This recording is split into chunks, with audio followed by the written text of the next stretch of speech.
ہمارے ساتھ شامل ہونے کا بہت شکریہ۔ خوش آمدید۔ آج ہم پنجاب کی تاریخ کے ایک اہم خاندان یعنی قصور کے خیشکی افغانوں اور خاص طور پر 20ویں صدی کے شروع کی ایک بہت ہی نمایاں شخصیت خان بہادر سردار محمد شہباز خان ان کی کہانی کا ذرا گہرائی میں جائزہ لیں گے۔ جی۔ ہمارے پاس ایک کتاب ہے chiefs and families of note in the Punjab.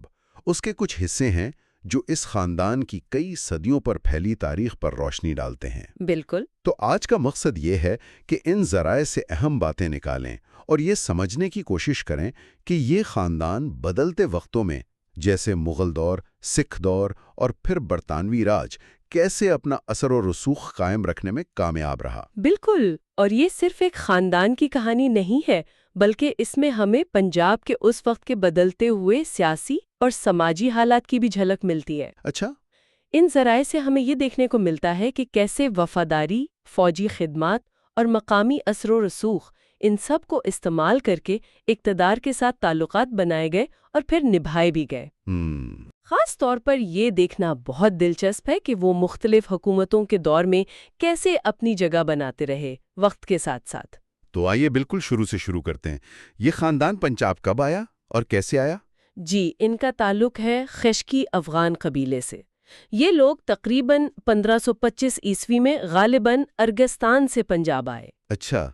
کہا جاتا ہے کہ مغل بادشاہ بابر جو تھے وہ ان کی فوجی صلاحیتوں سے کافی متاثر ہوئے تھے جب انہوں نے سلطان سلیم خان جمند کی قیادت میں ان کے مسلح دستے دیکھے تو بابر نے انہیں اپنی فوج میں شامل کر لیا، اور پھر پانی پت کی جنگ میں ان کی وفاداری تو غیر معمولی تھی۔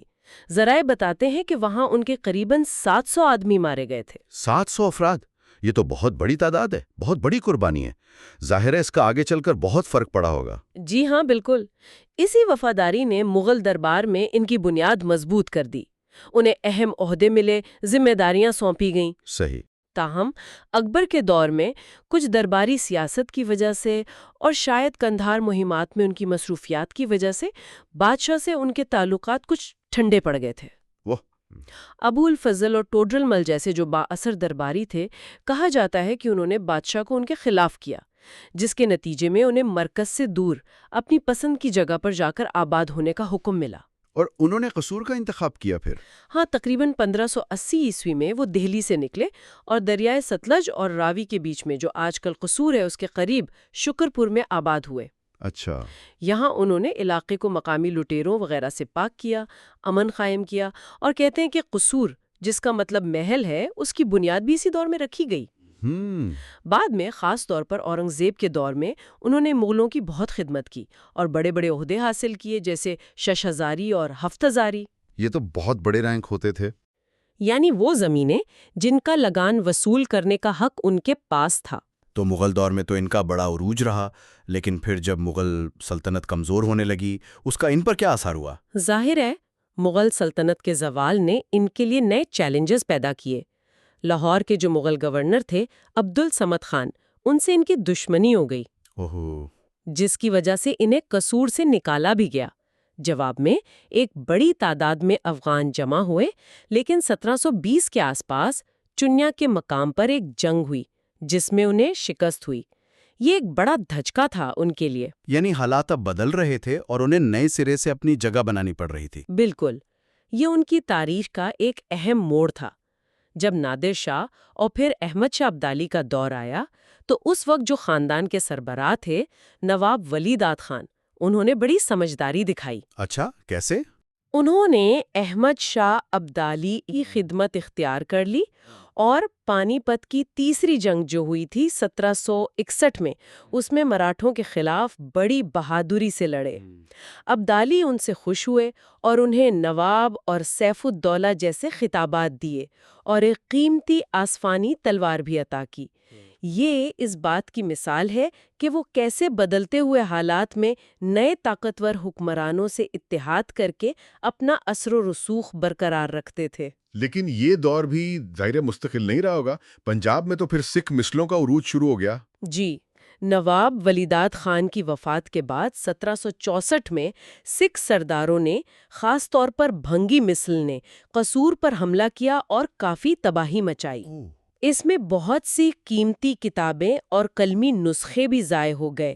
نواب ولیداد کے بیٹے تھے سردار شہباز خان، انہوں نے کچھ مزاحمت کی، یہاں تک کہ پاک پتن کے چشتیوں سے اتحاد کر کے نکئی سردار ہیرا سنگھ سے جنگ بھی کی، جس نے ان کا علاقہ لوٹا تھا۔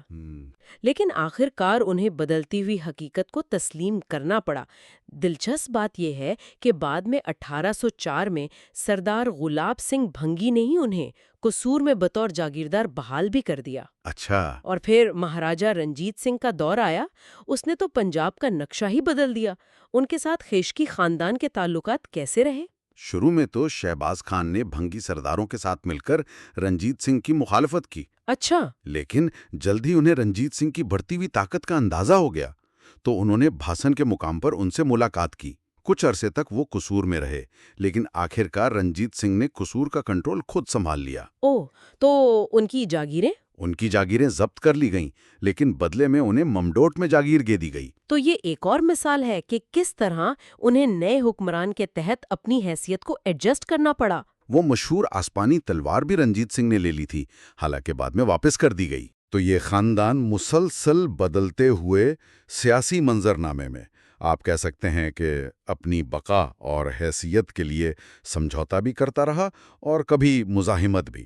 اب ہم 19ویں صدی میں داخل ہوتے ہیں۔ جی، 19ویں صدی میں سردار ناصر الدین خان ایک اہم شخصیت کے طور پر سامنے آتے ہیں۔ یہ سردار شہباز خان کے پوتے تھے۔ انہیں ممڈوٹ میں جاگیر ملی تھی اور انہوں نے مہاراجہ شیر سنگھ کے دور میں سکھ دربار میں اپنا کردار ادا کیا۔ جب سکھ حکومت کمزور پڑ رہی تھی اور انگریزوں کا اثر بڑھ رہا تھا، تو انہوں نے پھر سے ایک اہم فیصلہ کیا۔ ملتان میں جب دیوان ملراج کی بغاوت ہوئی تو انہوں نے انگریز افسر میجر ہربرٹ ایڈورڈز ان کا ساتھ دیا، یہاں تک کہ وہ زخمی بھی ہوئے۔ اچھا، جی، اور انہوں نے چنیوٹ قلعے پر قبضہ کرنے میں بھی مدد کی۔ تو یہ تو واضح طور پر ایک نئی طاقت یعنی انگریزوں کے ساتھ اتحاد کی طرف قدم تھا۔ یقیناً یہ ان کی جو نسل در نسل حکمت عملی چلی آ رہی تھی اسی کا تسلسل تھا کہ وقت کے جو طاقتور حکمران ہیں ان کے ساتھ مل کر اپنی حیثیت برقرار رکھنی ہے۔ صحیح۔ پنجاب پر انگریزوں کے قبضے کے بعد انہوں نے پنجاب کیولری بنانے میں مدد کی، اور پھر 1857 کی جنگ آزادی، جسے انگریز غدر کہتے ہیں، اس کے دوران تو انہوں نے کھل کر انگریزوں کا ساتھ دیا۔ اچھا، جی، سردار ناصر الدین اور ان کے بھائی واصل خان نے 135 سوار بھرتی کر کے دیے۔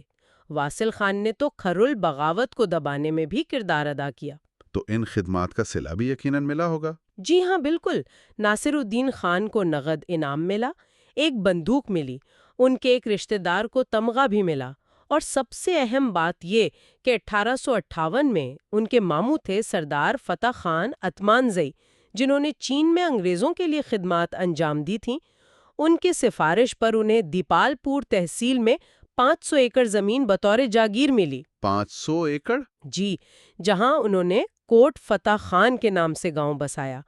یہ زمینیں اور جاگیریں برطانوی نظام میں ان کی نئی حیثیت کی بنیاد بن گئیں۔ یہ سب کچھ ہمیں خان بہادر سردار محمد شہباز خان کے دور تک لے آتا ہے، جو شاید اس خاندان کے سب سے مشہور فرد ہیں جن کا ذکر ان ذرائع میں ملتا ہے۔ بالکل، سردار محمد شہباز خان جو 1878 میں پیدا ہوئے اور اپنے والد سردار محمد ذوالفقار خان کے بعد خاندان کے سربراہ بنے۔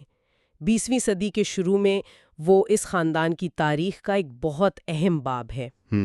ان کا دور اس بات کی بہترین مثال ہے کہ کس طرح جو روایتی اشرافیہ تھی اس نے برطانوی راج کے نظام میں نہ صرف اپنی جگہ بنائی بلکہ اسے مزید مضبوط کیا۔ تو ان کی خدمات کیا تھیں، خاص طور پر برطانوی حکومت کے لیے؟ ان کی خدمات کا آغاز تو 1907 کی جو سیاسی بے چینی تھی اس دوران حکومت کی مدد سے ہوتا ہے، لیکن ان کا کردار پہلی جنگ عظیم یعنی 1914 سے 1918 کے دوران خاص طور پر نمایاں ہوا۔ اچھا، انہوں نے 11ویں لانسز ریجیمنٹ کے لیے بھرتی میں بہت زیادہ مدد کی، اور صرف یہی نہیں بلکہ انہوں نے اور ان کے خاندان نے جنگی مقاصد کے لیے مالی طور پر بھی بہت حصہ لیا۔ سینٹ جان ایمبولینس کے لیے، ایروپلین فنڈز کے لیے، اور سب سے بڑھ کر انہوں نے جنگی قرض یعنی وار لون کے لیے 60,000 روپے بغیر سود کے دیے۔ 60,000 روپے، یہ تو اس زمانے میں بہت ہی بڑی رقم رہی ہوگی۔ کیا یہ صرف وفاداری کا اظہار تھا یا اس کے پیچھے کوئی حکمت عملی بھی تھی؟ یہ بہت اچھا سوال ہے۔ دیکھیں، میرے خیال میں دونوں چیزیں تھیں۔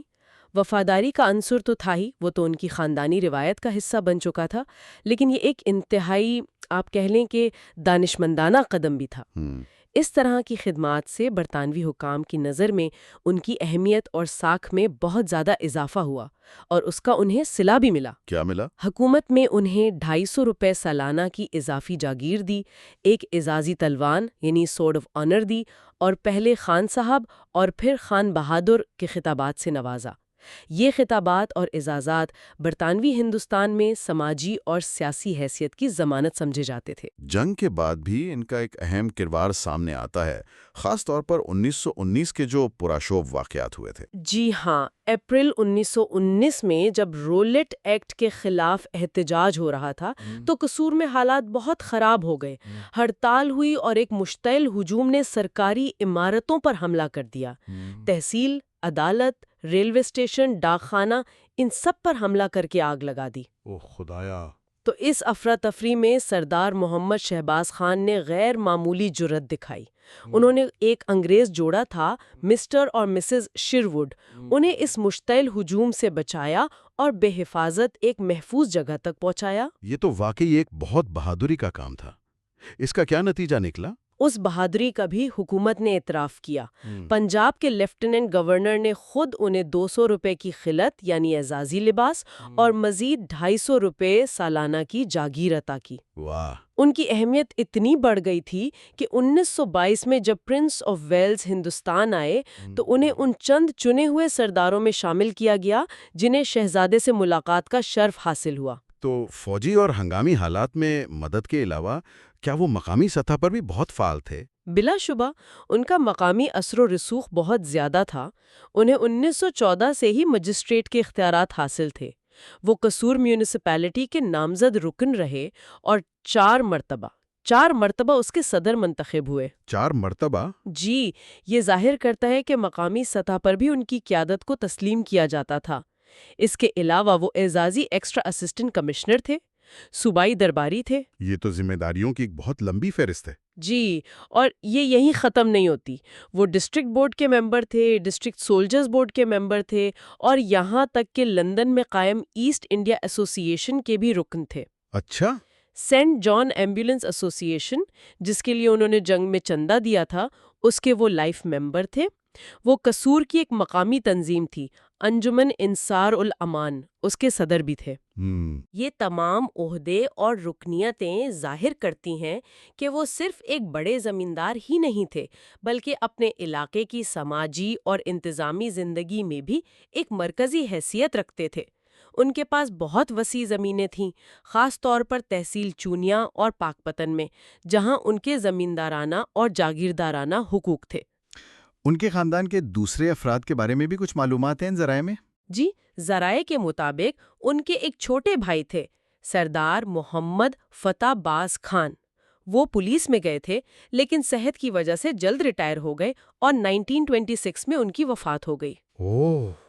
جس وقت یہ تحریر لکھی گئی، خان بہادر کے اپنے 3 بیٹے تھے جو ابھی کم عمر تھے۔ خاندان کے دیگر اہم افراد میں ان کے کزن سردار شیرباز خان شامل تھے، جو خود اعزازی میجسٹریٹ تھے، اور حاجی غلام محی الدین خان تھے، جو نہری محکمے میں ایک اعلیٰ عہدے پر فائز تھے۔ اچھا۔ تو یہ ظاہر کرتا ہے کہ خاندان مجموعی طور پر تعلیم یافتہ تھا اور انتظامی عہدوں پر بھی فائز تھا۔ تو خلاصہ یہ ہے کہ قصور کے خیشقی افغان خاندان کی یہ کہانی تقریباً 4 صدیوں پر پھیلی ہوئی ہے۔ مغلوں کے وفادار سپاہی بننے سے لے کر سکھ دور کی تبدیلیوں سے گزرتے ہوئے اور پھر برطانوی راج میں ایک بااثر مقامی رہنما اور حکومت کے مضبوط حمایتی بننے تک، انہوں نے ہر دور میں اپنی اہمیت کو کسی نہ کسی طرح برقرار رکھا۔ جی بالکل۔ اور خان بہادر سردار محمد شہباز خان کی زندگی اس طویل سفر کی ایک بہت واضح مثال ہے، جہاں خاندانی روایات، فوجی خدمات اور بدلتے وقت کے ساتھ خود کو ڈھالنے کی صلاحیت نے انہیں 20ویں صدی کے پنجاب میں ایک نمایاں مقام عطا کیا۔ بالکل۔ اور یہیں سے وہ دلچسپ سوال پیدا ہوتا ہے جس پر ہمیں غور کرنا چاہیے کہ اس طرح کے خاندانوں کی تاریخ جو کئی نسلوں اور مختلف حکومتوں پر محیط ہے، یہ ہمیں پنجاب جیسے خطے کے وسیع تر سماجی اور سیاسی تانے بانے کو سمجھنے میں کیسے مدد دیتی ہے۔ اہم سوال ہے۔ ان کی وفاداریاں کیوں اور کیسے بدیں، ان کے جو اتحاد بنے، جو خدمات انہوں نے انجام دیں، ان کا اصل مقصد کیا تھا، اور ان سب تبدیلیوں کے گہرے معنی کیا ہیں، خاص طور پر جب ہم یہ دیکھتے ہیں کہ کس طرح طاقت، اثر و رسوخ اور حیثیت کو نسل در نسل منتقل کیا جاتا رہا اور نئے حالات کے مطابق ڈھالا جاتا رہا۔ یہ واقعی ایک گہرا سوال ہے جس پر مزید سوچا جا سکتا ہے۔ آج کے اس تفصیلی جائزے میں ہمارے ساتھ شامل ہونے کا بہت شکریہ۔